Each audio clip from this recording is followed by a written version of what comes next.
5월이 가고 6월이 왔습니다. 6월의 첫 거래일, 당신의 투자 고민 저희와 여전히 또 앞으로도 6월달도 함께 해주시죠. 아침엔 투자 허잼입니다. 네, 안녕하세요. 홍선혜입니다. 6월의 첫 거래일이고요. 네. 내일 또 대선을 내일이 벌써 있는. 대선 그러니까, 투표 날이군요. 다가왔습니다. 네.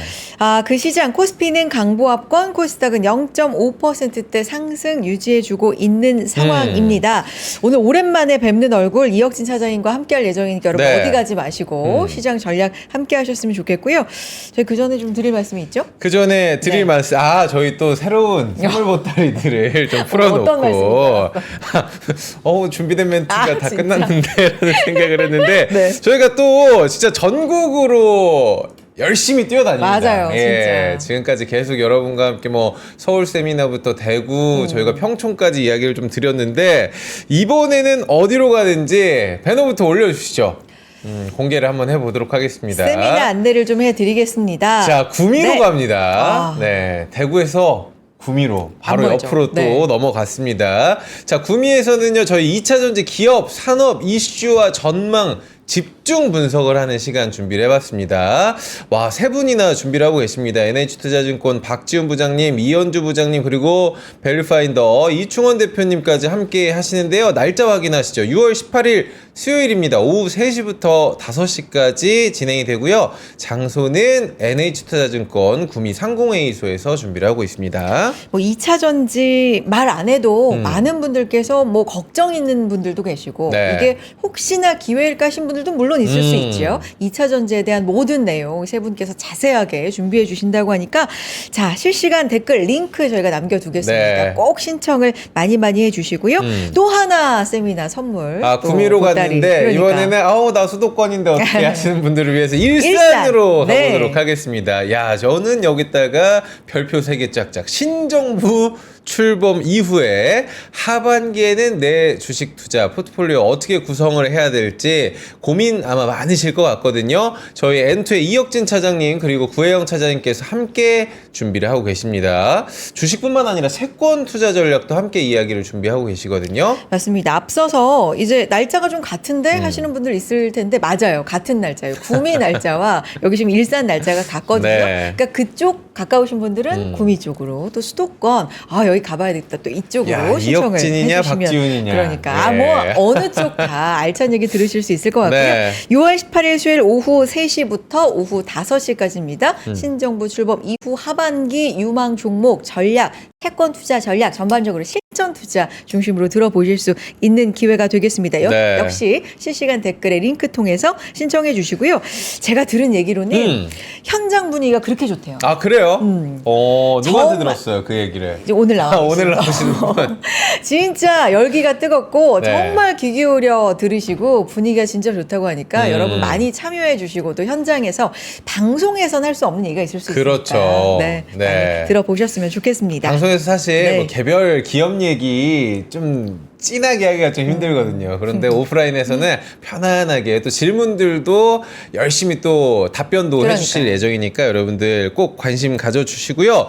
주말 사이에 또 우리 트럼프의 입 때문에 힘들었습니다. 네. 뭐 철강 관세, 알루미늄 관세를 50%로 올린다 이런 얘기를 했는데 그게 그대로 우리 시장에 올까 했는데 그런 우려보다는 내일 있을 대선에 대한 기대감이 좀 큰 아무래도. 시장이 네. 아닐까. 정말 흔들리시죠, 여러분들? 오늘 팔아야 될까? 아니면 좀 버텨야 될까? 우리 이혁진 차장님 오랜만에 한번 만나보도록 하겠습니다. 나와주시죠, 월요일의 남자. 안녕하세요. 예, 안녕하십니까. 네. 왜 이렇게 차장입니다. 오랜만에 진짜. 예. 중국 다녀왔습니다. 맞아요. 알고 있어요. 자, 중국을 저희를 데리고 가시든지 보고 싶어서 저희가 많은 분들 좀 기다려 주셨는데 일단은 이혁진 차장님 요즘에 오프라인 세미나 많은 네. 분들 기대를 갖고 함께 해주고 예. 계시거든요. 네. 현장 분위기 좀 말씀 좀 해주세요. 예. 아무래도 그때 2주 전이죠. 네. 했을 때 3프로 TV에서도 많이 오셨더라고요. 그래서 아마 제가 그 오프라인 세미나에서는 방송에서는 하기 좀 어려운 실제 종목 이야기를 좀 많이 말씀을 드렸고 아마도 그날 종목 이야기를 들으셨던 분들 중에는 상당히 만족하시는 분들이 계셨을 것이라 이미 라고 생각을 하고 있습니다. 그래서 그래요. 아마 뭐 일산에서도 하고 앞으로도 많이 할 것 같습니다. 그럴 때 많이 참여해 주셔서 여태까지 좀 궁금했던 이야기는 좀 그날 회포를 푸는 자리로 쓰시면 좋지 않을까라고 생각을 합니다. 아, 좋습니다. 아니, 그러니까 중국 다녀오셨다 그랬잖아요. 네. 출장 갔다 오신 거죠? 네, 그 중국의 하이테크 기업들, 네. 첨단 기업들을 다 만나고 왔고요. 네. 뭐 전기차 기업들도 좀 만나고 왔고, 그래서 상당히 좀 우리나라 입장에서는 좀 걱정되는 아, 그래요? 것도 좀 목도했었고, 또한 중국은 아직까지 이게 미국을 따라가긴 좀 어렵구나라고 하는 것도 느끼게 됐었고, 또 숫자적인 것 뒤에 있었던 이거 지금 되게 좋은데. 이거 앞으로 좀 위기 아닐까? 라고 하는 기업도 좀 보게 됐었고, 좀 관련해서 제가 이제 뭐 보고 듣고 한 것으로 미국이나 한국, 그 다음에 이제 아시아 관련한 리포트를 좀 쓰려고 합니다. 그래서 그런 것도 3프로 TV나 아니면 이런 세미나를 통해서 이제 말씀드리도록 하겠습니다. 좋습니다.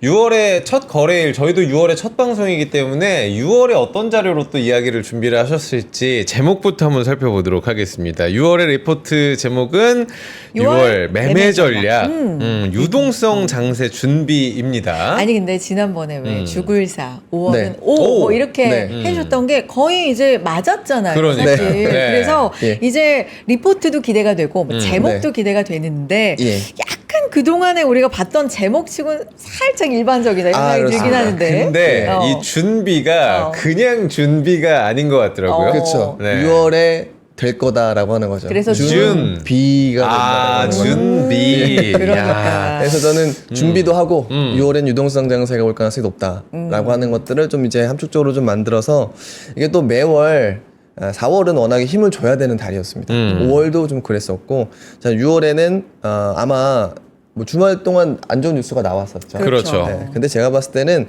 시장 투자자들은 그렇게 관심이 점점 떨어지지 않을까라고 생각을 합니다. 트럼프 대통령의 그런 얘기에 대해서 네. 약간 민감도가 또 그러는구나. 아, 약간 그렇죠. 이렇게 간다는 네. 말씀이시죠. 양치기 맞아요. 소년 같은 느낌이죠. 네. 그렇고 실제 지금 법원의 판결이 지금 네. 시장의 포인트가 저는 약간 왜 또 트럼프가 다른 걸 할 거라는 거에 주목을 하는 잘 모르겠어요. 왜냐면 주식을 하는 사람이면 관세라는 것에 대한 캡은 어디까지 씌워지느냐, 이 모자가 어디서 씌워지느냐가 되게 중요한데 네. 지금 트럼프 정부에서 하고 있는 우회 방법은 다 15%, 25%짜리예요. 또한 품목별 관세라고 그렇죠. 하는 거죠. 우리가 걱정하는 것은 100% 이상의 관세, 무차별 국가별 관세였던 건데 그런 것보다는 나름 캡을 씌워놨다라고 네. 하는 얘기죠. 자, 그렇기 때문에 사실 트럼프가 주말 동안에 얘기한 것도 보복 관세의 측면이 또 마찬가지로 철강이나 알루미늄과 같은 이제 품목별 관세에 좀 국한이 됐어요. 즉 저는 좀 모자가 씌워졌다라고 생각을 하고 우리는 그 안에서 주식을 하고 있기 때문에 6월에는 너무 걱정할 것들은 없을 것 같다. 오히려 서머랠리 대비를 할 가능성이 높다라고 생각을 합니다. 그래서 이제 하나하나 또 자료가 워낙에 풍성하기 그렇죠. 때문에 네. 볼 텐데 6월에 이제 날아오른다. 준비다. 아, 이게 이제 준비. 유동성이다. 이제 이런 말 네. 같아요. 네. 하나하나 네. 좀 봐주세요. 네, 좋습니다. 알겠습니다. 네. 자, 하나하나씩 보겠습니다. 네. 마켓 리뷰는 제가 금요일 날부터 이제 회사에 와서 하루 만에 좀 자료를 썼습니다. 네. 그래서 굉장히 좀 피곤한 안색이 좀 있는데, 자, 보시면 마켓 리뷰에서는 저는 이렇게 세 가지라고 생각을 해요. 첫 번째로는 관세 질주에는 제동이 걸렸고, 금리 인하에는 악세를 밟고 있습니다. 또한 정책은 우리 이제 대선 이후 부스터가 될 가능성이 굉장히 높다라고 생각을 합니다. 하나씩 네. 보겠습니다.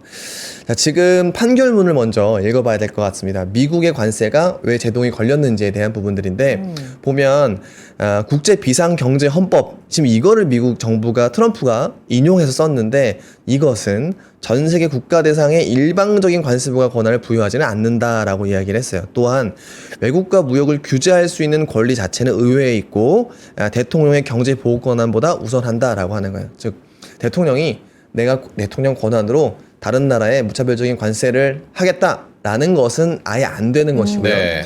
따라서 지금은 미국 법령 안에서 트럼프가 갖다 쓸 수 있는 대안을 찾고 있다라고 보시면 될 것 같아요. 자, 그런데 제가 왜 모자가 씌워졌냐라고 말씀 좀 드렸냐라고 하면 무역법 122조라는 얘기가 나왔고 그 다음에 피터 나바로는 지금 스무트홀리 관세법 이거 좀 적용하겠다라고 얘기를 하고 있는 건데 모두 당시의 관세율을 보면 15%, 13.5%, 또 이제 품목별로는 근데 아직까지 좀 열려 있는 상황이에요. 자, 따라서 무차별적인 관세에는 우리가 어느 정도는 좀 캡이 씌워진 상황이고 다만 자, 주말 동안 나왔던 것처럼 뭐 철강이나 알루미늄 좀 이런 품목별로는 이제 좀 더 지를 수가 있는 상황인 거죠. 하지만 우리 국가적인 증시 입장에서는 사실 가장 무서운 것은 걷어졌다라고 좀 판단을 하고 있고, 오히려 9월 이후 관세가 유예될 수 있는 9월 이후에 조금 더 센 이야기는 그때 나올 수 있을 것 같다. 다만 제가 중간에 한 번 덜컥거릴 수 있는 구간들이 나오는데, 뭐냐면 지금 트럼프가 요즘에 놀림당하고 있거든요. 타코 트레이드 뭐 이렇게 네. 해가지고 자꾸 자극을 해요. 그런데 여기서 트럼프가 굉장히 세게 나올 줄 알았는데 트럼프는 세게 나오고 그 다음에 실리는 베센트가 나와서 그거 아니다라는 식으로 또 주말에 반복이 됐어요. 맞아요. 네. 자, 그래서 트럼프가 지르고 이제 베센트가 정리하는 구간으로 요 타코 트레이드에 대한 놀림의 방어도 이렇게 진행이 될 것 같다라고 생각을 합니다. 자, 그런데 지금 주식 입장에서 미국 주식이 최근에 주말 동안 이런 얘기가 있었죠. 미국 주식에 투자하면 해외에서 20% 세금을 물리겠다라고 하는 하원의 통과가 있었고 네. 상원이 남아 있어요. 네. 자, 그런데 이런 것들이 왜 가능하냐? 저번에도 말씀드렸지만 주식이 올라서 그래요. 즉 트럼프는 주식이 과거처럼 신고가가 치길 바라진 않아요. 채권도 어느 정도 떨어지고 주식도 너무 떨어지지는 않았으면 하는 이런 부분들 때문에 요 밴드 플레이를 할 거라고 저는 생각을 하고 있습니다. 네. 따라서 지금 오히려 관심이 있는 것은 다시 금리이기 때문에 금리를 떨어뜨리려고 하는 노력을 상당히 많이 할 것이다. 따라서 금리를 자극하는 인플레이션 재자극에 대한 발언은 전 최대한 삼가하지 않을까라고 생각을 하고요. 따라서 제가 유동성 말씀을 좀 드렸는데 색깔도 성장주에 대한 부분들이 좀 다시 올라오지 않을까라고 생각을 하는 겁니다. 두 번째는 아까 제가 말씀드렸던 성장주 강세에 대한 또 다른 배경이에요. 한국은행이 금리를 인하했습니다. 네. 걱정이 늘었어요. 앞으로 경제가 너무 안 좋아질 거다라고 얘기를 합니다. 실제 지금 보시면 미국이 금리를 내리지 않았는데 우리나라는 더 내리고 있어요. 앞으로 더 내리겠다라고 얘기를 하고 있습니다. 자, 그런데 흥미로운 점은 통화정책의 여력은 사실 좀 열려 있어요. 왜냐하면 미국과의 기준금리 차이가 사실 크게 벌어지지 않았고 여기에 환율이 강세 전환을 했습니다. 네. 자, 그런데 지금 이게 우리나라뿐 아니라 달러의 약세에 기hin한 화폐, 다른 나라들의 강세이기 때문에 다른 나라도 모두 이 정도 환율에서는 통화 정책을 더 쓸 수 있는 상황이 된 겁니다. 자, 따라서 이창용 총재가 과거에 부동산 때문에 금리를 못 내리겠다라고 했는데 지금은 부동산이 걱정이긴 하지만 금리를 더 내릴 수도 있다라고 시사를까지 한 상황입니다. 이유는 뭐냐면 경제 성장률은 우리가 연초보다 더 많이 빠질 것 같고 반면에 환율은 강세 전환을 했기 때문에 통화 정책 여력이 늘어났기 때문입니다. 따라서 연말까지 금리는 저는 더 떨어질 가능성이 높다라고 생각을 하고 있어요. 자, 그런데 이게 우리나라뿐 아니죠. 아까 제가 말씀드렸다시피 글로벌 유동성 M2 기준으로 이제 추이를 살펴보면 이 파란색 요 차트가 바로 이제 미국이에요. 자, 그런데 이 위에 있는 국가들 있죠. 중국이나 한국 네. 이런 부분들이에요. 즉 통화 정책을 세게 쓴 국가라고 보이고 여기에 지금 중국은 재정 정책까지 강하게 썼죠. 이구환신과 같은 소비 보조금을 뿌리지 않았습니까?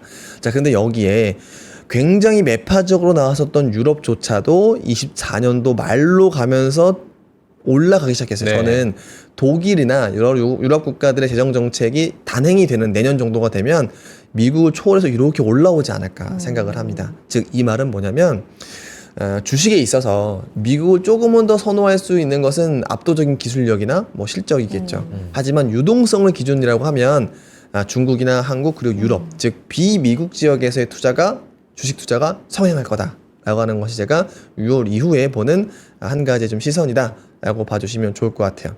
실제 지금 이 바이낸스에서 6개월 포워드로 이렇게 M2에 대한 분석들을 내놓거든요. 그런데 연말까지 전년 대비 18% 성장한다라고 얘기해줬어요. 이게 지금 유동성이 18% 풀려버리는 겁니다. 따라서 모든 자산에 대한 가격은 올라갈 가능성이 상당히 높다라고 생각을 하고 있는 것이고, 근데 여기에서는 마찬가지로 떨어진 것이 올라간다라고 하는 개념보다도 두 가지죠. 올라갔던 게 더 많이 올라간다. 이걸 보통 우리가 버블이라고 얘기를 하는 거죠. 두 번째로는 지금 어떤 특정 그 시기에 나온 모멘텀에 세게 반응한다. 자, 그러니까 제가 지난달부터 지주사 얘기를 한 것도 지금의 가장 분명한 정책 모멘텀은 뭐 지주사이기 때문에 이런 부분을 주목을 하자라고 말씀을 드렸던 것들입니다. 자, 그 다음에 제가 또 이제 대선을 하루 앞두고 있어요. 자, 그래서 지금 나온 발의된 법안을 기준으로 우리가 어떻게 좀 플레이를 해야 될지 고민해 볼 시기가 됐다라고 하는 겁니다. 자, 보시면 기본적으로 저는 대선이 됐을 때 많은 분들이 이렇게 얘기를 해요. 자, 좀 도발적으로 얘기를 하면 1번이 되면 나라 망한다. 2번이 되면 나라 망한다. 둘 다 망해버리네요. 그쵸? 자, 그런데 실제로는요, 누가 되든 우리나라 증시는 흥할 가능성이 굉장히 높다라는 겁니다. 네. 왜냐면, 자, 우리나라 정치의 상황을 아무도 잘 모르는 외국인 입장에 생각을 해보세요. 대통령이 없다가 있는 겁니다. 그렇죠. 네, 이게 가장 중요한 네. 것이고요. 자, 실제 독일이나 프랑스에서도 정치 혼란이 일단락이 됐을 신호들이 나왔을 때 증시가 반등을 했어요. 신고가 치지 않았습니까? 자, 그런 부분뿐만 아니라 자, 그러면 대통령이 생긴다라고 하는 것에 또 다른 함의는 뭐냐면 정책이 확정이 돼요. 이 정책이 확정되는 것 중에 하나가 가장 중요한 게 재정입니다. 재정이 풀리는 사이클이 되는 거죠. 자, 그렇게 되면 아무래도 증시 전반적으로는 우호적일 가능성이 높은데 자, 그러면 우리는 투자라고 하는 것은 내가 아무도 모르는 것을 나만 알고 있어서 먹는 게임이 아닙니다. 돈이 계속 풀리는데 이 풀리는 돈이 어디로 쏠리는지 그 방향을 맞춰야 그렇죠. 되는 것이에요. 네. 자, 그러면 대통령이 새로 됐을 때 법안이 어쨌든 단행이 될 것 같은데 돈이 쏠리겠죠. 그 수혜 분야에서는. 자, 그래서 제가 이번에는 6월 전후로는 법안을 좀 봐야 된다라고 하는 것이고 자, 그래서 제가 상법 개정안과 상속증여세법 개정안 이 두 가지를 가져와 봤어요. 상법 개정안은 한번 보시면 뭐 핵심은 이거예요. 이사회의 충실 의무가 회사에서 회사와 주주. 자, 이 말은 뭘까요? 물적 분할이 거의 불가능하될 가능성이 상당히 높다라고 하는 것이죠. 자, 여기에다가 이사회를 선임하는 투표를 집중 투표제를 배제할 수 있었는데 이제 배제가 금지된다라고 하는 거예요. 네. 즉, 이 말은 뭐냐면 이사회를 뽑을 수 있는 권리를 내가 갖고 있는 주수에 따라서 같이 배분해서 쓸 수 있다라고 하는 거예요. 즉, 이사회를 일반 주주들도 이제 입김이 생긴다라고 하는 것이죠. 자, 그렇기 때문에 보시면 이 상법 개정안은 결국에는 그거예요. 주주 환원이 높아질 가능성이 상당히 높고 그 다음에 이 물적 분할 가능성이 있는 기업들은 재평가될 가능성이 상당히 높다라고 하는 거예요. 아니면 스피노프 재상장이라든지 자, 그 다음에 상속증여세법. 자, 이 부분을 시장이 되게 잘 모르시는 것 같아요. 그러니까 지금 올라가는 배경에는 제가 이것 때문에 올라가는 배경이 있고 상속세법 개정안 때문에 올라가는 배경이 있다라고 하는 건데 많이 좀 실제 시황이라든지 이렇게 쓰시는 분들 보면 상법 개정안으로 약간 퉁치시는 분들이 있습니다. 네네네. 예, 우리 3프로 TV를 보시는 분들은 그분들 위에 있는 셈이에요. 자, 보시면 이게 어떤 법안이냐 이것도 제가 세 번째 강조드리는 거죠. 네. 이제까지 상속을 할 때요 그냥 시가를 해서 평가를 했었어요. 자, 그런데 이제부터는 아무리 시가를 낮게 한다고 하더라도 그 시가에 대한 시가를 PBR 0.8배로 제한한다라고 하는 거예요. 즉 PBR 0.2가 되든 0.3이 되든 증여랑 이제 상속할 때 아무런 인센티브를 받지 못한다라고 하는 거예요. 자, 여기에다가 추가적으로 물납을 허용을 했는데 돈으로만 낼 수 있다가 이제 물납까지 가능해졌다라고 하는 거예요. 자, 그러면 여기서부터 제가 약간 소설을 쓰면 네네. 제가 만약에 가능성 낮습니다만 PBR 0.2배 홀딩 컴퍼니를 갖고 있는 대주주다라고 네. 생각을 해요. 자, 그러면 돈을 내야 되니까 시가를 낮췄어야 되겠죠. 자, 그런데 이제는 주식으로 내도 돼요. 그죠? 그러면 0.8배까지는 높여 또는 그 이상 내서 차라리 주식으로 물납을 한다라고 했을 경우에는 지배구조를 승계할 때 훨씬 더 남는 장사일 수도 있겠다라고 하는 거죠. 또한 내가 0.2에서 0.8 그냥 되라 하면 될까요? 아닌 거죠. 어차피 지금 0.8인데 여기 지금보다 세금 구간이 한 3배, 4배 올라가는데 배당을 늘리자라고 판단할 수도 있을 겁니다. 네. 따라서 지금 홀딩 컴퍼니들을 좀 주목을 하자라고 말씀을 드리고 있는 것이고요. 자, 지금 제가 말씀드렸던 세 가지 핵심은 이런 거예요. 첫 번째는 관세는 불편하게 됐다. 전체 우리가 가장 무서워했던 구간은 지났다라는 것이고 국제무역법원이 트럼프 관세 제동을 걸었는데 트럼프가 반발했습니다만 주말에 보셨겠지만 이제는 품목별 관세에 대한 뉴스를 내기 시작했다라고 하는 거예요. 그래서 4월 9일 이전의 재발작은 전 어렵게 됐다라고 하는 것이고 두 번째는 금리 인하는 속도가 높아졌다. 실제 한국은행의 금리가 인하를 했는데 경제성장률 전망도 뭐 사실 거의 다 반토막 낸 상황입니다. 자, 그런데 자, 여기에서 통화 정책을 쓸 수 없는 상황이라면 증시는 좋지 않을 거예요. 자, 그런데 달러 약세에 기인한 이 화폐 이제 강세 때문에 통화 정책, 금리를 인하할 수 있는 여력은 확보가 됐다. 자, 그런데 이게 우리나라뿐 아니라 전 세계적인 기조이기 때문에 글로벌 유동성 랠리가 나올 가능성이 있어 보인다라는 것이고요. 마지막이 주목해야 될 것은 정책, 바로 이제 증시 활기를 넣어줄 것이라고 생각을 하는데 핵심은 1번이 되든 2번이 되든 누가 되든 증시는 저는 긍정적이다라고 판단을 하고 있습니다. 네. 이유는 대통령이 생기고 그래서 미뤄졌던 정책이 시작이 되기 때문입니다. 자, 그리고 트럼프 트레이드처럼 누가 될진 모르겠습니다만 그 대통령 당선자의 트레이드가 국내에서도 충분히 가능할 것 같다라고 생각을 합니다. 그러면 네. 어떤 이벤트의 경우에는 네. 우리가 뭐 불확실성 해소다. 그러니까 이벤트 전에 굉장히 뭐 기대감이라든지 뭐 이렇게 되다가 이벤트가 막상 되고 나면 이게 뭐 재료 소멸 막 이런 걸로 읽히는 경우도 맞아요. 있잖아요. 대선도 그렇게 판단하시는 분들이 계신 게 그러니까. 그간 6개월간 그런 네. 기대감으로 올라갔던 맞아요. 거다. 이제 그거 끝나면 예. 소멸될 것이다. 그럴 가능성은 없는 네, 거예요? 이게 그 주식시장을 굉장히 너무 멀리서 보신 거예요. 아, 그래요? 그러니까 가까이서 보시면 예를 들면 이런 거죠. 자, 지주사에 대한 이런 방금의 법안들이 이제 강제성인 거죠. 지켜야 됩니다. 네. 자, 그러면 예를 들면 PBR 0.2배의 종목들이 0.8배까지 올라갔다. 그러면 제로 소멸로 보는 게 맞아요. 네.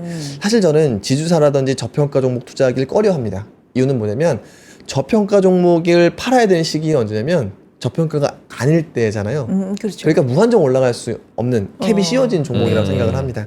자, 그런데 지금 예를 들어 최근에 GS건설이라든지 뭐 이런 종목들이 올라갑니다. 주가가 한 30% 이상 올라갔습니다만 뭐 여전히 PBR 0.8배가 아니라 0.5배 내외에서 움직이고 있는 상황이거든요.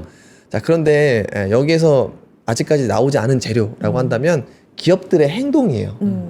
뭐 배당을 늘린다든지 또한 최근에 삼성바이오로직스가 분할 공시를 했죠. 자, 이런 기업들의 실제적인 것도 나오고 다 나오는 상황이 아니기 때문에 저는 좀 더 간다.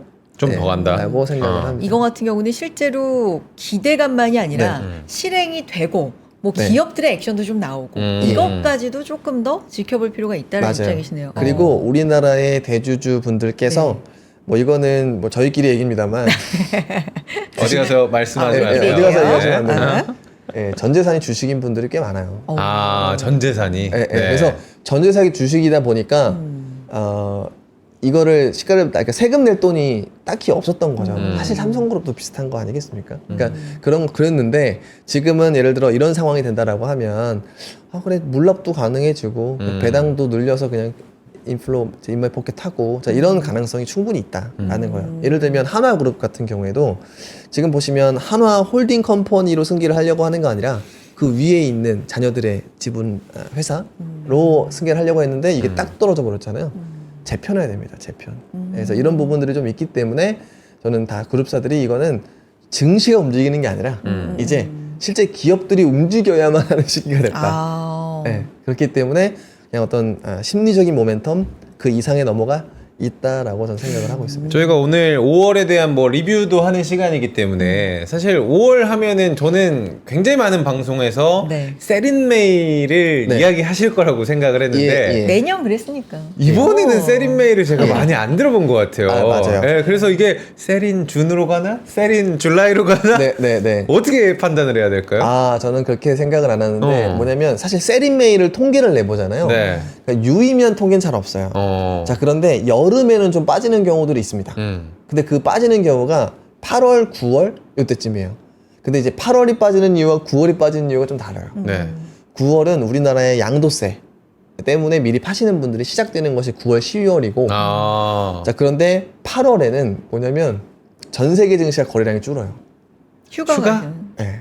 메이저를 다 휴가 가서. 그래요. 그러니까 거래량이 주니까 매도세에 대한 압력이 조금 더 영향을 높이는 것이고 그래서 사실 전 세린 메이보다도 오히려 8월, 9월 정도가 좀 쿵쾅할 수가 있는데 올해 9월은 별일이 없을 수도 있습니다.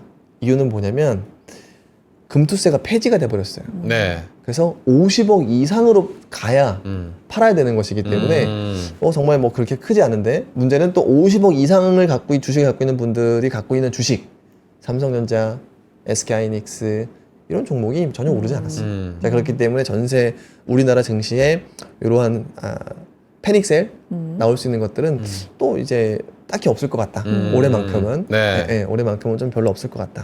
그리고 매도가 있을 뻔했던 거는 개업 때 다 나온 것 같아요. 그때 미리 연끌 매도. 나왔다. 연끌 매도. 나 우리나라 주식 안 해. 네. 예, 어떤 그런 것들이 좀 있지 않나 싶습니다. 미증시도 4월에 워낙에 좀 출렁임이 있었고 네. 5월에 다 회복을 했고 상승률로 보면은 지금 네. 뭐 30몇 년 만에 그렇죠. S&P 맞아요. 예. 네. 최고의 한 주를 네. 보냈다고 하더라고요. 네. 이걸 봐도 아까 말씀하신 것처럼 이제는 막 이렇게 관세에 대해서 뭐라고 하는 맞아요. 약발이라고 표현하면 네, 좀 그렇지만 네. 어쨌든 요 민감도가 확실히 좀 떨어졌나 싶기도 한데. 맞아요. 네. 그리고 실제로는 원래 이런 그 되게 실전 투자자들의 전 저서를 되게 좋아하는데 네.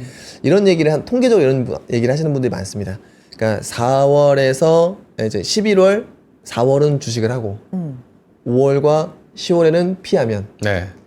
매년 주식, 그러니까 이제 12개월 내내 주식을 하는 것보다 훨씬 더 높은 수익을 거둘 수 있다. 아, 그 기간에만 하면은 예, 예. 오. 그래서 저희 유튜버 중에서도 분 중에서도 11사 네. 천국 50지억 뭐 이런 얘기 하시는 분들이 있는데 그게 미국에서 온 얘기예요.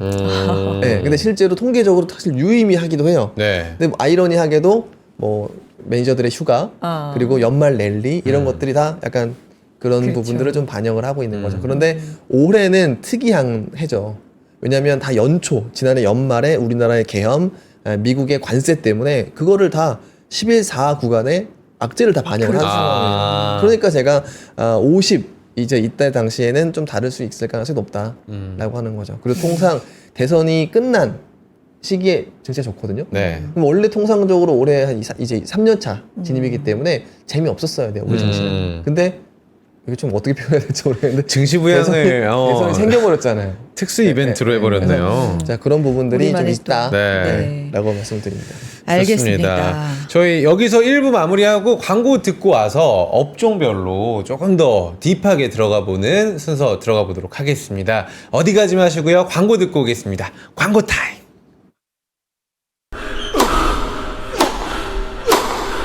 멋있다. 부러운가? 14만 1211번의 스윙과 68개월 27일의 투자로 만들어진 자세다. 나의 테니스도 나의 자산도 투자로 키운다. 나는 투자한다. 나는 성장한다. NH투자증권. 와, 멋있다. 부러운가? 기본기 연습과 스트로크 훈련에 1532시간을 투자해 갖게 된 리듬이다. 나의 드럼도 나의 자산도 투자로 키운다.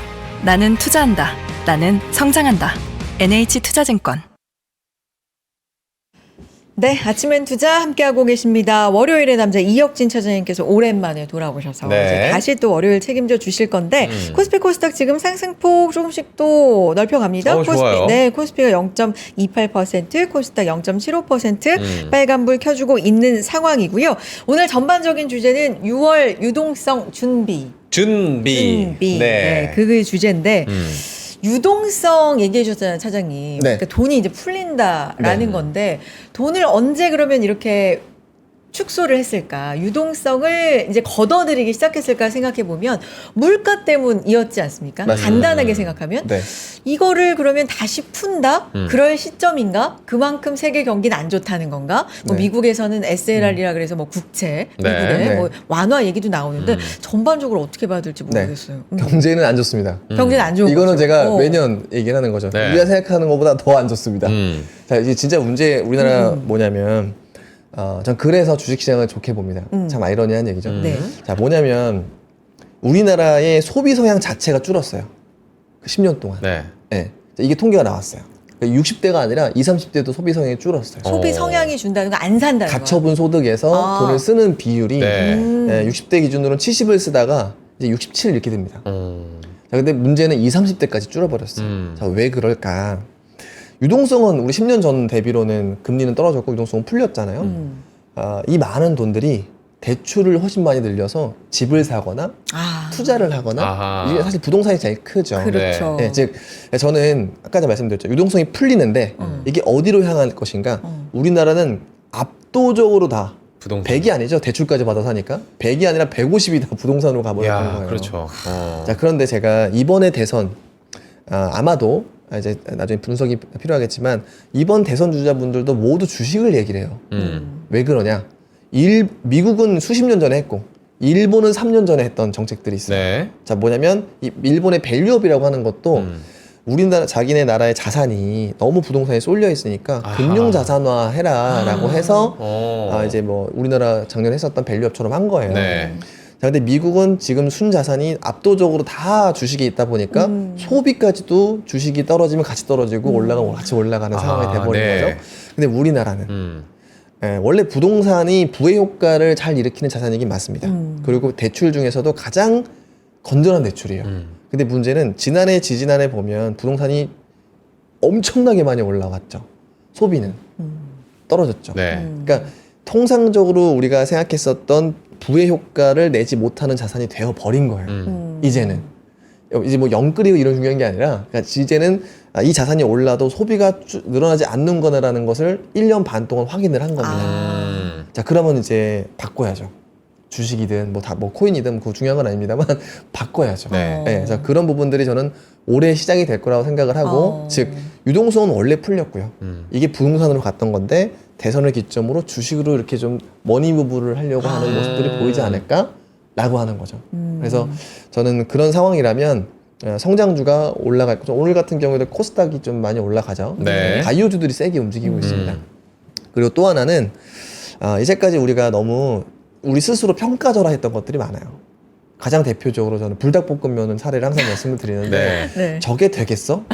그죠? 똑같이 생각했잖아요. 그러니까 우리만 좋아하는 거라는 생각. 네. 매운맛은 늘 한국인의 매운맛, 우리 거라고 우리만. 생각을 했는데 그게 통할 줄은 왜냐하면 그게 저는 이렇게 말씀드리는 게 서브컬처였기 때문이에요. 네. 우리나라 그쵸. 문화가 먹방과 이 매운 음식이라고 하는 것은 그냥 우리나라에서도 소수만 좋아하는 서브컬처였던 거죠. 근데 문제는 전 세계적으로 이 먹방이라고 하는 고유 명사와 매운 것을 먹는 또는 그거에 콜라보하는 것은 서브컬처가 아니라 메인 컬처가 되고 네. 있는 게 누가 만들었냐? Z와 알파 세대가 만들고 있는 거예요. 우리가 모르는 소비. 예를 들면 제가 중국 갔다 와서 사실 이거 약간 스포인데 제일 놀란 거는 BID도 아니었었고요. 포니 AI도 아니었어요. 뭐예요? 팝마트였어요. 어? 팝마트. 팝마트. 마트. 네. 홍콩에 상장돼 있습니다. 아. 한번 보시죠. 팝마트 네. 뭐 하는 곳이죠? 굿즈와 캐릭터 상품들을 파는 모아서 곳이고, 파는 곳. 네. 어. 그리고 진짜. 팝업도 같이 해요. 네. G세대가 좋아. 여기 현대백화점의 지하 2층 같은. 지하 2층 딱 저희 바로 앞에 완전히 있는. 그것만 하는 어. 업체인 거예요. 그러니까 팝업 마트네요. 그렇게 팝업 생각하시면 마트에서? 돼요. 그것만 하는. 아. 예. 우리나라 나와서도 그렇고 야. 홍콩에서도 그렇고 선전에서도 보고 그 마트는 다 줄 서 있어요. 아. 그게 우리는 없습니다. Z세대만 있어요. 그렇기 때문에 아, 그래요. 야, 이런 소비 트렌드라고 한다면 엔터도 좋겠다. 엔터도 굿즈를 판매할 수 있는 비즈니스죠. 그래서 이제 이게 새로운 그러니까 서브컬처가 팝업이라고 하면 사실 우리 메인 비즈니스는 아니라는 생각이 아직도 있죠. 맞아요, 네. 근데 메인 비즈니스화 될 가능성을 저는 봤다. 그 지난번에도 사실 우리 찬영님께서 그 팝업 스토어에 대한 가능성을 지금부터 여러분들 아셔야 된다 얘기를 네, 하셨는데 홍대를 저도 촬영 때문에 가면은 굉장히 임대 상가가 많아요. 네. 그래서 여기 상권이 안 좋구나 하는데 어느 순간 여기는 팝업이 열리는 상가로 변모를 하는 곳들이 좀 있더라고요. 그래서 그런 식으로 단기간 임대를 또 하는 분들도 네. 계시고 공간들도 생기더라고요. 네. 근데 그게 왜 발생하느냐? 그 뒤에 제가 말씀드리겠습니다. 아, 그래요? 아, 이거는 있어요? 그냥 뒤에 팝업이 있구나. 인기가 있어서가 아닙니다. 그래요? 예, 어쨌든 이제 뒤에 예, 말씀드리겠습니다. 일단은 우리 그러면은 예. 해외 마켓 리뷰 먼저 듣고 또 국내외 업다운 상황 한번 지켜보도록 네, 하겠습니다. 이재용 노구철원님이 팝 이런 팝이죠 팝. 예, 팝. POP. 팝업할 때 팝. 그러니까. POP 마트. POP 지금 마트. 여러분들 보시면은 그 모바일로 한번 쳐보세요. 팝마트 주가가 어떤지. 한번 확인해. 테슬라는 될 것도 아닙니다. 자, 자료 한번 볼게요. 예, 알겠습니다. 하나하나 좀 얘기 좀 자, 해보죠. 먼저 이제 해외 리뷰 보시면 네. 지금 보시면 해외에서는 여전히 헨솔트와 가와사키 중공업 같은 방산 업종들이 강세를 보이고 있어요. 자, 그리고 제가 인투이트를 설명을 할 때 그냥 쉽게 세금계의 팔란티오다라고 말씀을 드리거든요. 예, 세금 솔루션을 소프트웨어로 제공하는 업체인데 이게 AI를 접목을 하기 때문에 네. 이제 소프트웨어로 이제 AI 세금 솔루션을 제공하는 업체들, 즉 이제 AI라고 하는 것이 예전에는 그냥 반도체였었는데 이제 그게 어떻게 서비스화 되는지에 따라 이제 투심이 좀 많이 이동을 하고 있다라고 하는 보시면 좋을 것 같고, 반대로 보시면 비아디나 지리기차, 자 이런 부분들이 전기차들 중국 업체들이 잘 팔린다고 하는데 빠지고 있어요. 사실 그래서 제가 이번에도 질문을 똑같이 했습니다. 이유는 뭐냐면 중국의 전기차가 기하급수적으로 잘 팔렸거든요. 자, 그런데 그 이유 중에 하나는 5천만 원 이하의 모델들이 중국만 상당히 있었던 모델들이 많았던 네. 거예요. 자, 그런데 테슬라며 다른 국가에서도 그렇고 다 이제부터는 싼 전기차가 나오는데 거기에서의 중국 전기차의 전략은 무엇일지가 궁금해서 질문을 했어요. 근데 참 아이러니하게도 라인업을 늘린다고 말씀하시더라고요. 우리나라로 치면 제네시스 같은 라인을 만들어서 2억 원, 3억 원, 양왕이라고 하는 라인업들을 만든다고 하시는데 근데 저는 조금 의문이었어요. 왜냐면 2억 원과 3억 원을 가면요, 여러분들 BRD 차를 사실까요? 그 저라면 포르쉐 살것 같은데? 자금이 있으면. 실제 중국도 보시면 네. 가솔린 차는 다 럭셔리 카밖에 없어요. 그러니까 약장에 제가 봤을 때는 중국 전기차, 저가 전기차를 빨리 시장에 풀기 위한 비관세 장벽이었던 것 같기도 해요. 그러니까 바로 엄청 부호들은 돈을 더 많이 내고 비싼 번호판을 사서 포르쉐라든지 벤츠 이런 것들을 사시더라고요. 자, 따라서는 넘기기가 좀 쉽지 않은 벽 아닌가라고 좀 생각을 했습니다. 자, 그리고 이제 물동량 리스크나 이런 것들이 있으니까 머스크나 와나의 라이언스 이런 부분들이 좀 빠졌었고 데커스 아웃도어가 잘 왜 나가다가 이렇게 많이 빠졌어요? 그렇죠. 저는 근데 이거는 사실 데커스에서는 얘기는 안 했어요. 네. 실적 때문인데 온홀딩스의 영향 아닐까라는 생각을 좀 들었어요. 이렇게 보면 경쟁이라고 보일 똑같이 수밖에 운동화 없는. 파는 회사인데 네, 맞아요. 네. 온홀딩스가 지난 분기 보면 아시아에서 YOY 130% 성장을 했습니다. 그래서 좀 이렇게 소비 둔화가 조금 된 건 아닌가라고 그래요? 좀 생각을 하게 됐어요. 실적이 안 좋은 것만 제가 얘기를 했었습니다만. 네. 그다음에 국내에서는 지주사가 정말 어마어마하게 많이 올랐죠. 그러게요. 한화, HD 현대. 세상에. 그리고 이제 증시 부양 아까 말씀하셨던 그 심리적인 영향은 네. 코스피 5천 이런 얘기 하시잖아요. 자, 그래서 이런 증권주가 움직인 거예요. 자, 그래서 저는 이런 증권주는 심리적으로 움직인 게 맞다. 그래서 이거와 이거는 좀 구분이 돼야 된다라고 생각을 하고 있습니다. 자, 그리고 이제 다운 종목 보시면 이제 뭐 실적 우려도 있었고 그다음에 미국의 IRA 개편되면서 잘 올라가던 하나솔루션이 좀 빠졌었고 그다음에 이제 중국의 코로나 확진자 수 늘어나면서 시즌 올라가다가 줄어들 것 같다라고 하니까 주가 빠지고 이런 부분들이 좀 있었고요. 네. 하이브 같은 경우에는 저도 굉장히 긍정적으로 보는 엔터입니다만 뭐 노이즈가 나왔죠. 네, 대표의 노이즈가 좀 나왔습니다. 그런데 저는 이게 주가를 계속 흔들 가능성은 낮다라고 보여요. 이유는 뭐냐면 오늘 RM이 전역했습니다. RM이 랩모니. 네, 맞아요. 좋습니다. 랩몬스터가 전역하고 이제 얼마 안 남았습니다. 네, 다 이제 전역을 할 완전 것이기 제로. 때문에 네. 이런 심리보다는 실체가 훨씬 더 중요하다라고 생각을 하고 있어요. 네. 자, 여기서 좀 하나씩 보시면 제가 진짜 슈퍼사이클은 AI보다도 오히려 저는 세대라고 말씀을 드리고 네. 있어요. 야. 자, 그런데 보시면 여기는 유통상, 의류 유통상이고요. 아모스포츠는 의류 브랜드 종합 업체고요. 네. 로빈후드는 뭐 아시는 이제 금융사인 거죠. 뭐가 다를까? 뭐 예를 들면 이런 겁니다. 여기는 일종의 우리나라로 치면은 저는 약간 미국식 편집샵이라고 편집샵. 생각을 하고 있고, 네. 그 다음에 아모스포츠는요, 우리 살로몬이라고 하는 많이 신으시는 신발, 운동화 아세요? 저는 등산화 같은 거. 초면입니다. 몰라요. 아, 그래요? 네. 네, 세대가 좀 많이 차이나요. 젠지가 아니에요. 이름이 뭐라고요? 예, 살로몬. 살로몬? 예, 등산복 만드는 회사. 아, 그래요? 저기 아크테릭스 아세요? 네, 알죠. 알죠. 다행입니다. 이게 아모스포츠예요. 예. 오케이. 자, 그리고 로빈후드는 일반 금융사와 다른 점은 코인이나 주식의 선물 옵션 거래를 많이 하는 거예요. 즉 자산을 키우겠다라는 게 아니라 변동성에 베팅하는 성향들이 굉장히 높고 밀레니얼이 50% 이상의 고객들을 갖고 있어요. 자, 그런데 이런 주식들은 사실 올해 너무너무 좋지 않습니까? 그러게요. 로빈후드도 그렇고 아모스포츠나 이제 어반 아웃피터스도 마찬가지입니다. 네. 이런 것처럼 우리는 이 세대가 바뀌는 사이클의 초입이 와 있기 때문에 이런데 새로운 소비에 좀 주목을 해야 된다라고 하는 것이고, 제가 이거를 왜 강조하냐, 우리가 이제 베이비붐 세대들이 등산했을 때 영업무역 사면 어떻게 됐을 것이고, 그다음에 우리가 리니지 PC방 했을 때 NC소프트 샀으면 얼마나 많이 우리가 돈을 벌었을 것이고, 이런 것처럼 그 세대의 시그니처 소비를 사는 것은 너무나 중요한 미션입니다. 우리가 유튜브에서 아무리 AI가 중요하다 이렇게 얘기하잖아요. 그거보다 훨씬 더 중요한 것이 이런 세대 사이클이라고 저는 생각을 합니다. 자, 그래서 제가 한 가지 키워드로 말씀드렸던 것은 바로 다양성이었어요. 이 다양성의 근거는 바로 백인의 비중이 72%에서 50% 수준까지, 이 다음 세대 알파 세대 가면 이제는 백인이 주류가 아니다라고 하는 이 다양성 시대이기 때문에 비백인의 컨텐츠, 문화, 의류, 브랜드들이 올라가는 사이클인데 그 중에 하나가 바로 한국이다라고 하는 것이죠. 그래서 엔터사들은 단기 사이클도 좋습니다만 장기로도 굉장히 좋은 사이클을 갈 것이다라고 생각을 해요. 자, 근데 문제는 네. 이렇게 다양화되면 걱정인 기업들이 있을 거예요. 네.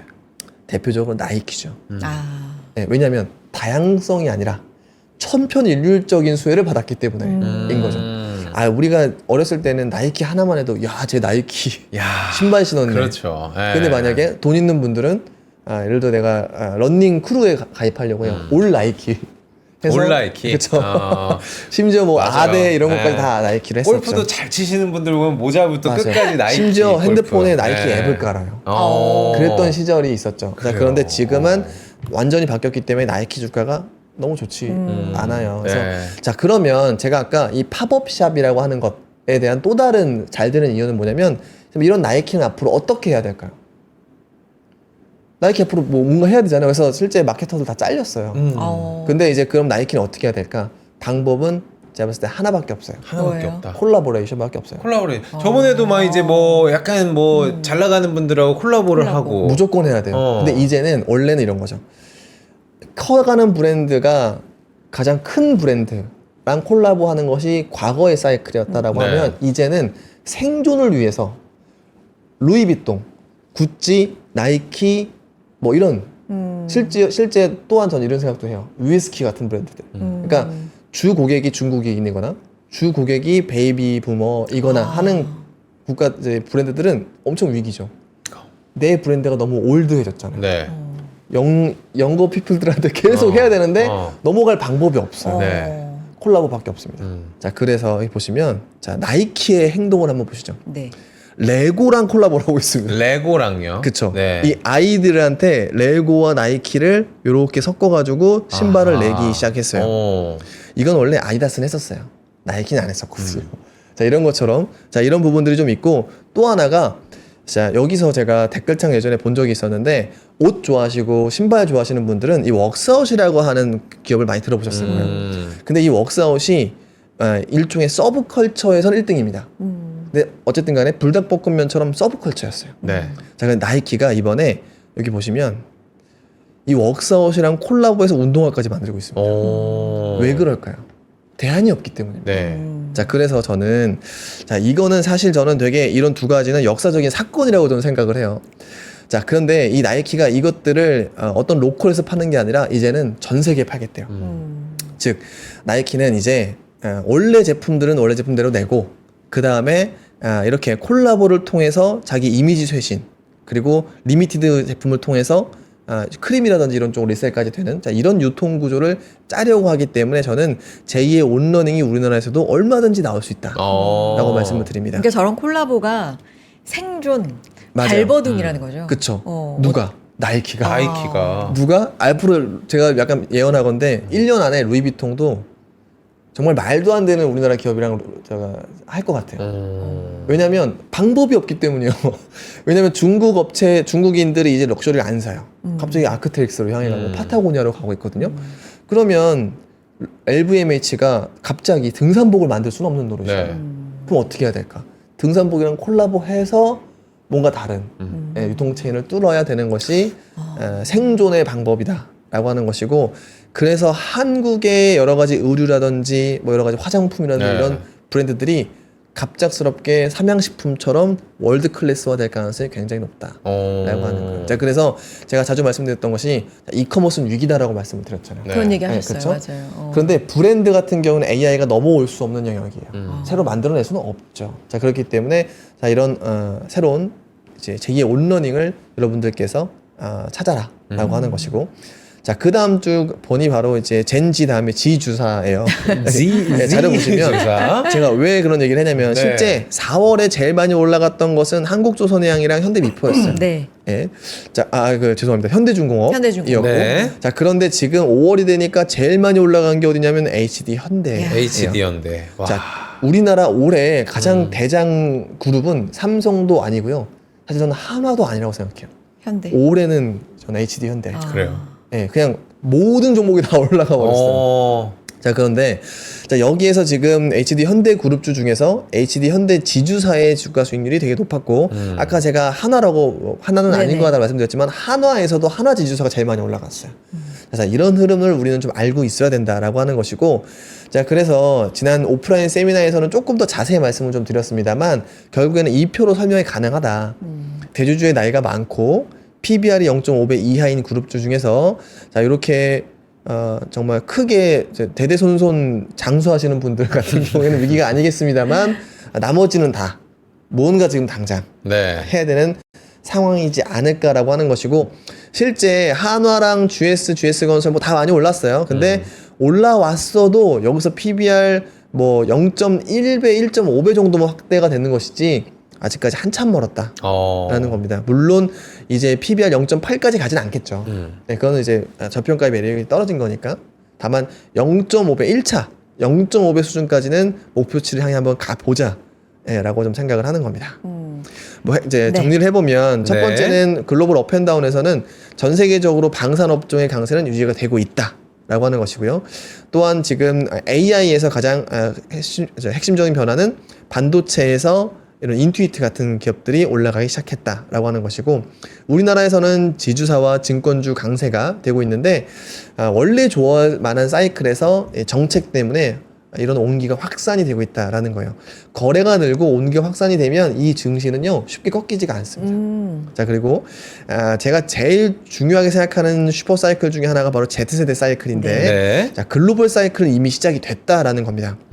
또 이제 글로벌 소비 기대감이 지금 보시면 다 높지가 않아요. 그래서 소비주들이 별로 주가도 좋지가 않습니다. 자, 이런 상황에서 Z세대 소비재들은 신고가를 가고 있기 때문에 우리나라에서도 비슷한 상황이 연출될 것이다 라고 하는 것이고요. 두 번째는 지주사는 대장주 바통 터치를 시작을 했다라고 하는 거예요. 같은 그룹사 내에서도 원래 대장주의 수급이 지주사로 옮겨가는 현상도 나왔기 때문에 그냥 단순히 심리적인 상승이라고 보기는 어렵다라고 하는 거예요. 또한 이미 주가가 한 20%에 30% 올랐습니다만 여전히 밸류에이션 매력이 잔존한다. 1차 목표는 PBR 0.5 정도까지는 우리 한번 긍정적으로 한번 지켜보자 라고 말씀을 드리는 겁니다. 젠 Z에다가 Z 주사까지. 그렇습니다. 네. 근데 저기 RM은 다음 주 저녁이라고. 아, 죄송합니다. 예, 정정을 좀 제가 해드려야 될 것 주차를 같습니다. 맨날 헷갈리네요. 예. 다음 주, 댓글에- 다음 주. 예. 아니 왜냐면 빨리 보고 싶었던 거야. RM을. 빨리 내가 군생활 예. 더 하겠다고 하시는 BTS. 분이에요. 네. 예. 근데 항상 사실 제가 자주 하는 실수예요. 네. 예, 주차를 항상 헷갈려요. 그러니까 제가 다음 주라고 했다가 금요일날 만들어서 월요일날로 하니까 예, 제가 항상 주차 국방부의 헷갈리는 시계는 거죠. 지금도 돌아가고 있으니까 조금만 기다려주시고요. 댓글 알려주셔서 감사해요, 진짜. 정말 감사합니다. 네. 네. 다음 주제 한번 보도록 하겠습니다. 다음 주제는요, 업종 내 전환 사이클 이야기를 준비를 하셨는데, 맞습니다. 어떤 이야기? 의류와 뭐 지금 테크 지금 준비를 해주신 것 같아요. 네, 맞습니다. 그냥 바로 자료 보시면서 말씀을 좀 네. 드려보겠습니다. 예, 첫 번째는 유통인데 네. 최근에 저는 굉장히 흥미로운 뉴스를 하나 봤어요. 샤넬의 매출액이 줄었대요. 저도 봤어요. 이건 좀 있을 수가 있나? 라는 생각이었어요. 왜냐면 샤넬은 그래도 에르메스 다음으로 줄을 서서 사는 거였거든요. 근데 어디서 줄었나 봤더니 다 아시아였고 그게 중국이었어요. 중국에서. 예. 네. 근데 반대로 생각을 해봤을 때는 자, 이런 것들이죠. 우리가 중국 사람들이 써서 좋았는데 이 사람들이 갑자기 빠져나갔을 때는 여기는 어떻게 될까라는 고민인 거예요. 자, 그런데 샤넬이 만약에 이렇게 매출이 빠졌을 때는 LVMH라든지 뭐 버버리, 캐링 이런 기업들은 어떨까?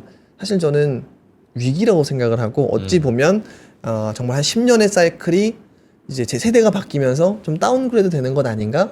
라고 좀 보여줬었거든요. 또 하나는 제가 또 중국에 갔을 때 굉장히 여태까지 평소 궁금했었던 곳을 갔어요. 짝퉁 시장. 네. 네. 눈 돌아갑니까? 진짜 똑같더라고요. 진짜 똑같아요. 근데 혹여 눈은 이런 얘기를 하더라고요. 중국에 생산되는 명품들의 천이 오바케파로 생산이 돼서 그게 이제 바느질을 다른 공장에서 해고 그게 짝퉁으로 나온다라고 얘기도 하시더라고요. 품질이 그러면- 굉장히 비슷할 것 같아요. 그러면 그 짝퉁이 맞나라는 생각이 드는 거죠. 아니 근데 그러니까요. 사장님이 또 보는 눈이 있으시니까 예, 그거를 예. 보시는 거예요. 네. 모르는 사람은 그쵸. 어. 저는 좀 무서웠어요. 어. 그러니까 이 브랜드 아이덴티티라고 하는 게 되게 중요한데 야, 이 짝퉁은 결론적으로는 제가 뭐 그 말이 사실인지 아닌지는 잘 모르겠습니다만 짝퉁답지 않게 만들 정도까지 올라갔다라고 하면 야, 몰라 진짜. 예, 그러니까 이게 참 이게 럭셔리가 유지가 될 수 있을까라고 좀 생각이 좀 들었습니다. 근데 어쨌든. 차장님, 이 명품과 관련돼서는 이제 두 가지가 있다는 생각이 드는데 예. 하나는 그만큼 경기가 안 좋은 건가? 예. 뭐 이런 생각도 있고 네. 하나는 왜 그 명품을 드는 거 자체가 예. 뭔가 동경이고 멋져 음. 보여야 소비가 많은 거잖아요. 근데 요즘에 트렌드가 좀 바뀌고 있다는 생각도 맞아요. 들고 그게 그래요. 제일 핵심인 것 같아요. 명품의 보편화 어, 어, 때문에라는 말씀일 수도 그게 제일 있겠네요. 중요해요. 네. 예전에 누가 제일 먼저 망했냐, 죄송합니다, 망했다고 버버리가 엄청난 큰 실수를 했죠. 네. 셔츠를 너무 찍어냈잖아요. 노바 체크를. 그죠? 자, 그래서 이게 너무 많이 팔리니까 갑자기 B 이렇게 마크까지 해가지고 이제 그것도 방어가 가슴됐죠. 그래서 무신사랑 시가총액이 거의 붙는 수준까지 떨어졌었어요. 예.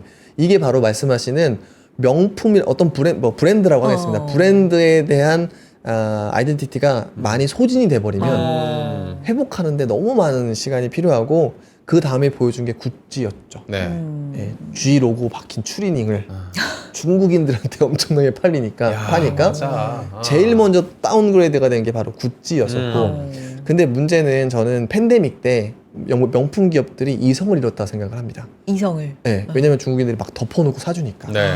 근데 문제는 제품은 루이비통이라든지 에르메스라든지 뭐 샤넬은 우리가 생각하는 그 로고 플레이를 했던 기업들은 아니잖아요. 근데 문제는 중국인들이 너무 많이 사니까 우리가 여행을 다니면서 저렇게 덕지덕지 하는 건 다 중국인이더라 라고 하는 이미지가 남았고 네. 우리나라에 왔더니 물론 좀 가처분 소득도 줄었습니다만 굳이 내가 이거 명품을 가서 이런 느낌도 좀 든 것이죠. 또한 지금 제가 소비 주체가 나이가 떨어지고 있다라고 하는데 네. 그 사람들 입장에서는 그냥 루이비통 하나 하는 게 나이 들어 보이는 것 같기도 오히려. 합니다. 예. 그래서 그런 부분들이 이제 가장 우리 오랫동안 사이클에 있었던 이런 명품 사이클을 좀 다운그레이드 되는 거 시키는 것 아닌가? 자, 그래서 제가 이제 아머 스포츠라든지 실제 스포츠에서도 언더아머는 안 팔려요. 잘 생각해 보시면 약간 아재 같지 않습니까? 언더아머 입은 아저씨. 뭐 이제 운동 많이 헬스장에서. 하시는 분들, 예, 헬스장에서. 네. 죄송합니다. 아. 네, 죄송합니다. 저도 있어요. 근데 다만 그 이미지 자체가 올더 피플로 보일 수 있는 것이기 때문에 우리는 조금은 더 나이 어린 친구들이 뭘 많이 하는지. 그 브랜드마다 진짜 요새 과제겠다, 그죠? 그쵸. 엄청난 과제예요. 지금 뭐 예를 들어 그러네요. 막걸리 회사 어떻게 해야 될까요? 막걸리 회사. 존폐 위기 아닐까요? 지금 막걸리 회사? 막걸리 회사요. 네. 왜냐면 어린 친구들이 안 먹을 거잖아요. 아, 막걸리도 한번 유행이 쫙 많이- 왔다가 지금은 요즘엔 또 유행이 많이 그런가? 그 콜라보 유행도 지나고 네. 있어요. 이분들이 다른 어떤 이미지라든지 어떤 네. 마케팅을 해야 돼요. 그러니까 그런 부분들로 세대를 내리려고 하는 어떤 행동들, 생존을 위한 이런 것들을 하지 않을까라는 생각을 하는 겁니다. 네. 네, 그 다음에 한번 자료 보시면, 네. 그 다음에 의류 보시면 재밌는 차트들이 나오고 있어요. 이게 재고 지수거든요, 미국에. 네. 근데 이게 산업 재고고요. 이게 의류 재고예요. 근데 보시면 디커플링이 나오기 시작했어요. 네. 근데 이게 처음은 아니고요. 21년도에도 비슷했습니다. 이때 뭐가 날아갔냐면 럭셔리들이 다 날아갔었어요. 네, 진짜 막 이때부터 21년도부터 막 에르메스 몇 배 나가고 막 있었죠. 근데 지금은 의류업에 대한 소비가 늘어나네. 그런데 럭셔리가 좋지 않아. 그러면 선택은 OEM일 수 있다는 생각을 하는 겁니다. 그리고 이 OEM 이 왜 좋을까? 이거는 사실 화장품에서 한번 봤던 거예요. 네. 그러니까 사람들이 에스티로더 같은 네. SK2 이런 거 네. 같은 브랜드에 주목을 하다가 생각해보니까 이렇게 비싼 화장품 쓸 필요가 없네. 그러면은 올리브영 가서 가성비 좋은 신생 브랜드 순위 높은 것들을 샀죠. 뭐 비슷한 그쵸? 성능의 네. 근데 기능의. 그러다 보니까 새로운 브랜드들이 진입이 많아졌고 네. 그러다 보니 OEM, ODM 기업들의 실적이 갑자기 되게 좋아지는. 네. 저는 지금의 의류가 그렇지 않을까라고 계속 주목을 하는 겁니다. 이미 화장품에서 보여줬고 똑같이 럭셔리 기업들의 주가가 빠지고 그런데 재고는 줄어들고 이러면은 의류에서도 인디 브랜드 전성시대가 오지 않을까? 그 가장 브릿지 중 하나는 브랜드들의 콜라보로 부스팅이 되지 않을까? 뭐 이런 생각들을 좀 하는 거예요. 근데 뭐 누가 승자일지는 모르겠습니다만 의류 OEM, ODM 기업을 한번 주목을 해보자. 화장품처럼 인디 브랜드 시대가 온다라고 했을 때는 주가나 실적이 굉장히 좋아질 수 있을 것 같다. 라고 생각을 합니다. 네. 자, 그 다음은 IT예요. IT. 네, IT 제가 올해 계속 부정적이죠. 앞으로도 부정적일 것 같습니다. 자, 왜 그러냐면 저는 네. 제가 걱정하는 건 저는 원래 태클 되게 좋아하는 사람인데 네. 스마트폰 사이클의 마지막일 수도 있다는 생각을 하는 겁니다. 이게 제가 틀릴 수도 있습니다만 자, 왜 그러냐면 제가 오픈 AI가 4월 31일 날 쇼핑 커머스를 런칭을 했을 때 네. 자, 그때 좀 위기다. 커머스는 진짜 위기다라고 말씀을 드렸는데 이 오픈 AI가 하드웨어 부서를 신설을 했어요. 그리고 조니 아이브를 이제 기업을 인수하기도 했죠. 어쨌든 AI 하드웨어 디바이스가 나올 것 같아요. 근데 이미 작년에 이렇게 AI 핀이라고 하는 여기다 하나 달아가지고 AI 비서를 하나 두는 겁니다. 저게 네. 뭐예요? 그냥 이렇게 다는 거예요? 네. 어. 달아놓고 내가 물어본 거 대답해주고 하는 거예요. AI 비서예요. 비서를 데리고 다니는 거네요, 진짜. 그렇죠. 네. 예. 근데 이게 욕을 많이 먹었어요.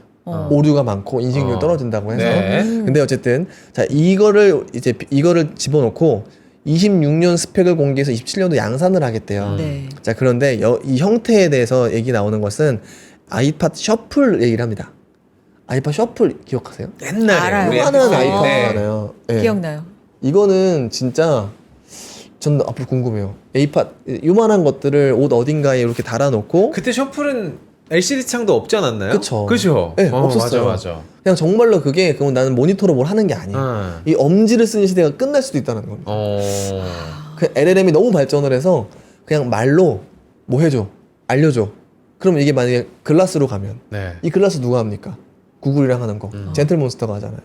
이런 시대가 온 거죠. 그러니까 이런 것처럼 자, 우리가 AI를 쓰려고 무언가 특별히 어디 자리에 앉지 않아도 되는 시대가 온다라고 하면 스마트폰의 사용량 이런 것들은 조금 줄 수도 있겠다. 네, 하다못해 시계에 다루면 엄청 컴팩트하겠죠. 그러니까. 네, 그러니까 그런 부분들이 있기 때문에 저는 하드웨어에 대해서는 조금 주춤. 오히려 AI 서비스에 대해서 좀 주목을 해보자라고 하는 것이고 또 하나는 이거예요. 자, 제가 명품 기업들이 위기를 타개하기 위한 어떤 노력들은 할 거다. 자, 에르메스 하는 행동 보십시오. 헤드폰을 만들었습니다. 야, 저게 가죽일 거 아니에요, 밖에가. 맞아요. 캘리백을 네. 모티브로 해서 이거 진짜 무서운 거예요. 왜냐면 자, 이런 것들이죠. 애플의 그 워치 그 다음부터 스와치나 이런 기업들이 좀 실적이 안 좋아졌죠. 그렇죠. 네. G샥도 잘 안 팔리고 자 이런 것처럼 저는 이게 왜 그러냐 명품 기업들이 이렇게 위기에 빠지니까 IT 쪽으로 넘어온다라고 하는 거예요. 자 그런데 자 왜 이런 것들을 할 수 있었을까요? 헤드폰의 기술력 격차가 1부터 100까지 있었으면 이런 마케팅은 할 생각도 안 했을 거예요. 네. 그게 그거니까 이제. 그게 그거예요, 맞아요. 네, 네. 네. 그러면 그때부터는 브랜드가 들어갈 수가 있는 거죠. 자 그러면 이게 정말 여기만 할까요? 다 따라 할 거잖아요. 2천만 원이 에르메스면 1,000만 원대도 뭐 다른 브랜드 할 수 있을 거고 300만 원도 할 수 있을 거고 그 말은 뭐냐면 기존의 전통적인 IT 하드웨어 기업들이 판매 가격을 마냥 높일 수 없게 돼버려요. 그리고 또는 너무 높게 받으려면 여기랑 쉐어를 해야 돼요. 네. 어쨌든 이런 부분들 때문에 저는 가격적으로나 향후의 제품 사이클로나 IT 하드웨어보다는 좀 다른 거를 노리면 좋을 것 같다.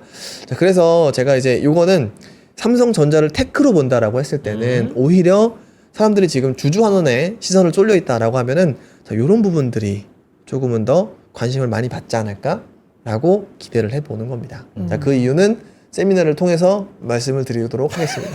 진짜 세미나 많이 이렇게 여운을 남기시고 네. 신청해 어. 주시고 뭐 네. 일정 아니면 마무리 어떤 얘기로 좀 마무리해 볼까요? 예. 오늘 네. 11시 2분이고요. 마무리하도록 하겠습니다. 네. 어쨌든 어차피 저는 쉬는 날이라 저희도 오늘 마음이 넓습니다. 여러분도 그러시고 그렇죠. 마음이 넓어요 오늘. 그러네요. 네, 네. 더 하셔도 됩니다. 예, 투표 꼭 하시고요. 네. 예, 우리가 투표에 대한 나온 결과는 겸허히 받아들이고 아 그렇죠. 그리고 그거에 대한 예상을 망한다가 아니라 흥한다로 했으면 좋겠고 대선 이후에도 우리 서로 간 너무 싸우지 말고 예, 다시 한번 화합하는 자리가 됐으면 좋겠습니다.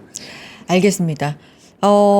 세미나로 바쁘시고 진짜 출장도 다녀오시고 네. 네, 피곤하실 텐데 이렇게 또 알찬 정보 자료 통해서 오늘 방송해 주셔서 감사드리고 또 봬요 사장님. 네, 네, 고맙습니다. 감사합니다. 다음 주에 뵙겠습니다.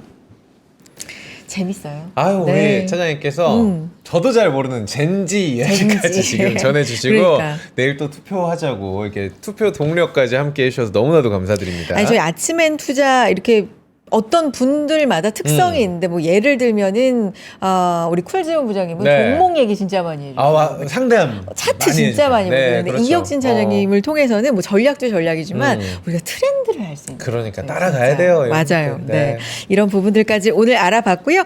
자, 다들 아시겠지만 내일은 대선, 대통령 선거가 있는 날입니다. 소중한 한 표 행사하시고 그런 의미로 저희는 방송이 없죠. 방송 어. 하루 쉬고 그러니까. 저희도 투표를 하도록 네. 하겠습니다. 네, 그리고 수요일에 다시 또 인사드리도록 하겠습니다. 여기서 인사드릴까요? 여러분 고맙습니다. 고맙습니다.